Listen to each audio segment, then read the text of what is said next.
What is up, YouTube? Tony here, Positive Tech Reviews, and this is going to be my review on the Moto E4 Plus. I've been rocking with this phone for about 2 weeks now, so I think it's about time that I do a review on it and give you guys my honest thoughts and opinions on it. I'm recording this video with the ZTE Blade Z Max, which I recently picked up. So anyways, going on and moving on to my review for this. This is actually rocking the Snapdragon 427 with 2 gigs of RAM. It comes with 16 gigabytes of internal storage, and also it has expandable memory, so you can add an SD card. The back cover does come off, and I'll show you that in a minute. It's not that easy to come off, but it does come off. And before I do that, let's go ahead and take a quick hardware tour. So we do have the fingerprint reader up in the front, which is very accurate. You guys can see that, how quick it is. I actually have 4 fingers actually set up. It was real easy to set up. It's not the fastest fingerprint reader, but it actually is very accurate. So when it comes to unlocking the phone, I think that's the best way to go. Instead of entering a passcode or like a pattern, I'd rather go with the fingerprint readers real quick.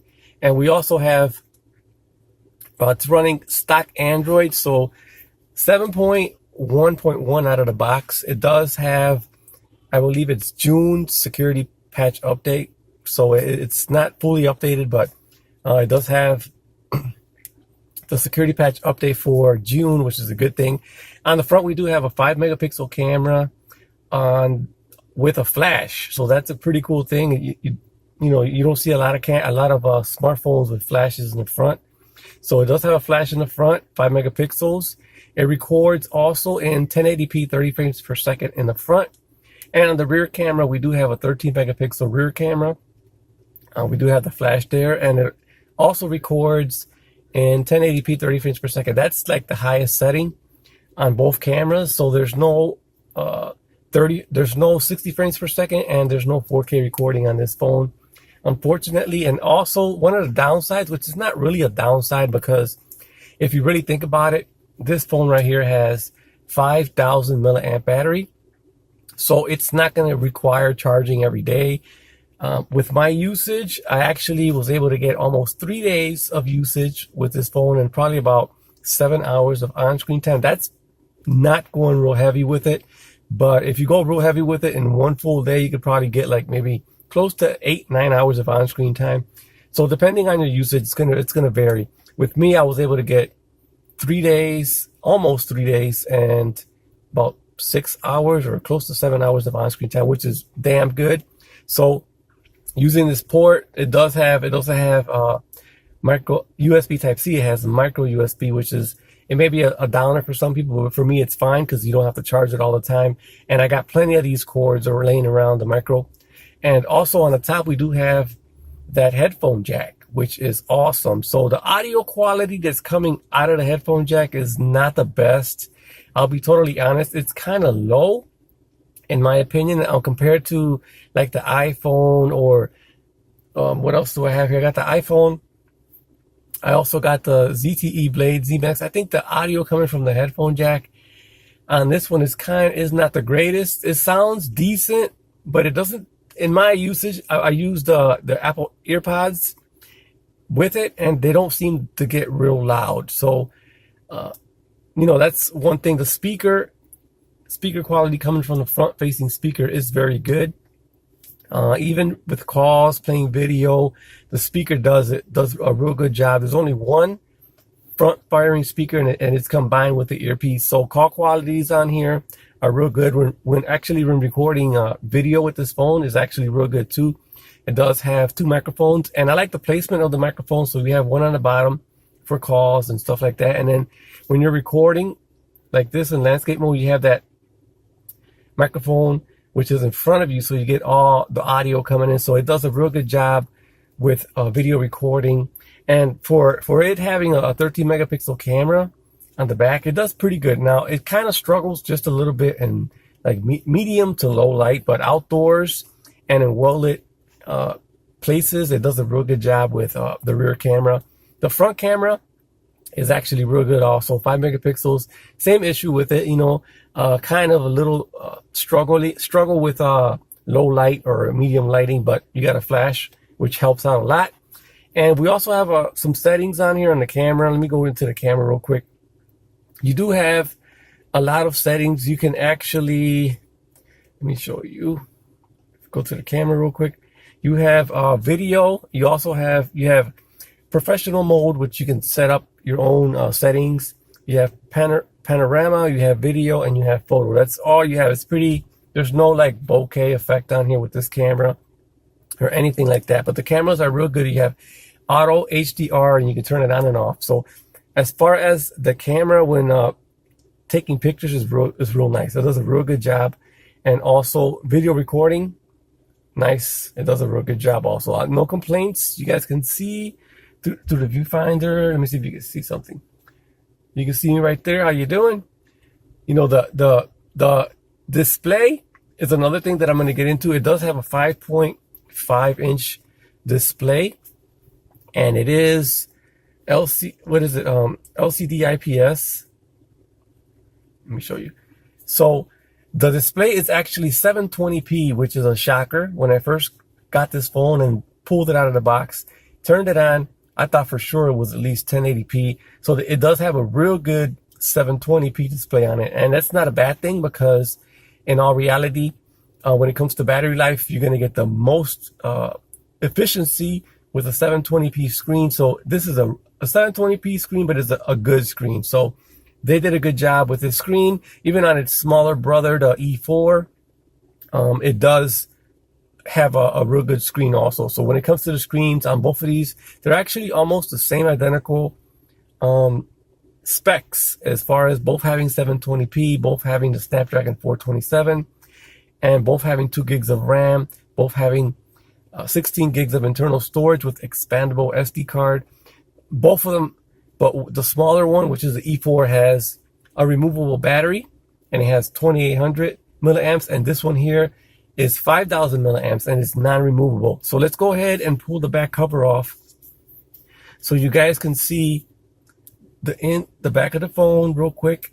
And this backing, while we're here, is metallic in the like the center part is metallic, and the rest of the all the way around is actually plastic. So let's go ahead and pull this off. It's not the easiest to pull off, but it does come off with a little bit of work here. It's not like you're going to be taking it off on and off all the time. So in a way, it's a good thing, because it's not going to come off like on your pocket or anything like that. So put your SD card in here, put your SIM card in here, and oh, there goes the back cover. And you can see right here, here is the micro SD card, and you can put your nano SIM in there. And we do have these pins that run all the way around.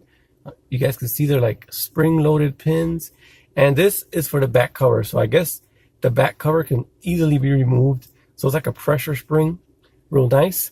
And you can see there where it says a warning sign, the battery is not removable. So this is all you get in the back. It looks like it comes out, so you can remove it, but you can't. So yeah, cool thing is SD card right there next to it, and the SIM card. So there's the back cover. This is what it looks like. Once again, you can see it's metal on the inner portion of it is metallic or aluminum, and the bottom portion here and the top portion and all the way around is actually plastic. So very nice, very light. The phone itself is not real light. It's actually it's not a real heavy phone, but I forgot how much it weighs. But it's, when you got it in your pocket, you know it's in your pocket because it has some heft to it. So that's a good thing. It doesn't feel cheap at all, which is something I wanted to point out. And another thing that I really like about it is the power button on the bottom and the volume rockers on the top. They feel pretty good. They're like easy to press, very responsive, and the volume up and down also easy to press, very responsive. Power button has ridges, so you can easily identify with your thumb, even with your eyes closed, that this is the power button on the bottom. So on the left side, nothing there. Right side, we have a power button, volume rockers on the top, headphone jack.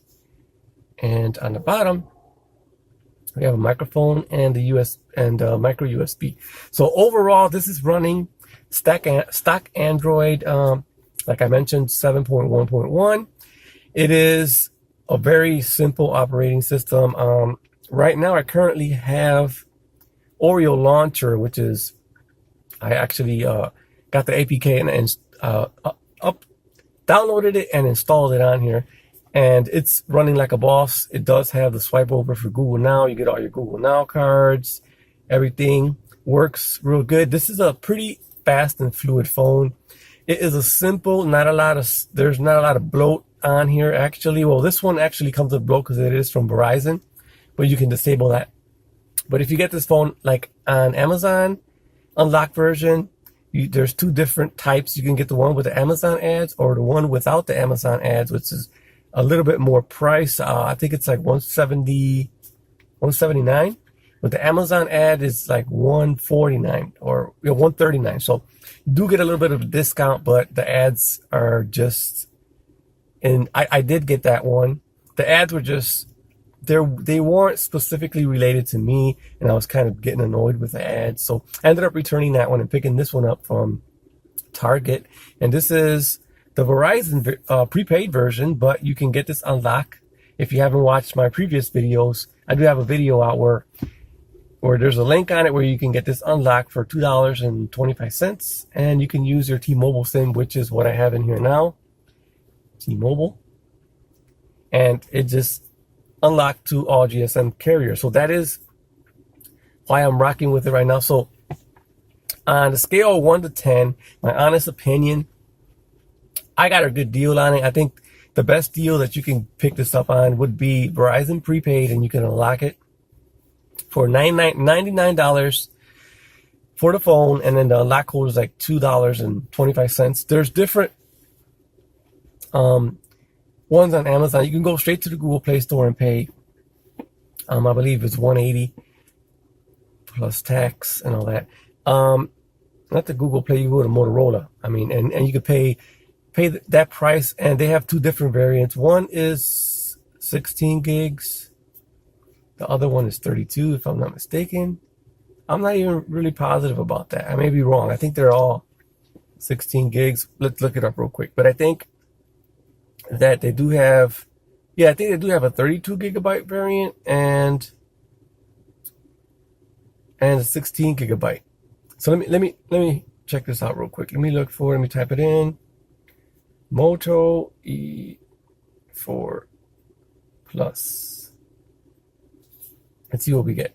So yes, I am correct. We get one. The Moto E4 Plus is actually on Amazon for $139, and then this is the 16 gigabyte variant, and then the other one is $159. So that's how much it costs, and this is with the Amazon ads. So you do have, let me see. You do have the Amazon ads. So if you remove the ads and you don't want the phone with the Amazon ads, it's actually $179 for the 16 gigabyte variant, and for the 32 gigabyte variant, it's actually $199. So cheapest route would be Verizon prepaid. That's what I recommend. You go out and pick this one up. You can unlock them. This is proof you can unlock it, and go with that deal. Also, you can pick up the smaller variant, which is the Moto E4 at Walmart for, I think it is $49 at Walmart. Yeah, $49 at Walmart. And that is also a good deal, and you can also unlock that one also. So there's more options out there to pick them up. But if you do decide to pick it up from Amazon, I will have the links down below. But so far, on a scale of 1 to 10, for a budget-friendly device, I give it a 10 for price point if you're picking it up from Verizon prepaid. Now, it's a little bit pricier, like I mentioned, from from Amazon or from Motorola, but this is a good phone. On a scale of 1 to 10, as far as everyday usage and doing what I needed to do on my personal usage, I'd give this phone like an 8. An 8 is a pretty good score. I like the build quality. I like the screen. I like the speaker sound. The voice calls is pretty good. The GPS does work real good, which I rarely speak about on on smartphones, the GPS is pretty important to have a GPS that's working. So the GPS on here is very accurate. Now, I did have an issue with his smaller brother, which is the E4, as far as tracking my location when I was riding my bike. It did kind of struggle with the GPS, so just a warning. But this one here, the bigger one, the plus size, does very well with your GPS. So that's going to be a quick review of the Moto E4 Plus, which is this one right here. I highly recommend this phone, and you can pick it up at those places where I mentioned. This phone does a great job. The battery life on here, before I almost forget, is amazing. So this does have amazing battery life. As far as gaming, I don't really do a lot of gaming on it, but I have played a game on it, and it handles, I think I played Mortal Kombat X, and it does take a little long to load, but it does play pretty good with the low frame drops. So the game's pretty good on here. So just with that being said, any other thing that I do with it, like record videos and calls and text messaging and checking emails and social media, this thing's a boss. And with that being said, that is my review of the Moto E4 Plus. Hope you guys enjoyed the video. Comment down below if you want some more video content on this particular device, and I'll catch you guys on the next one. Peace.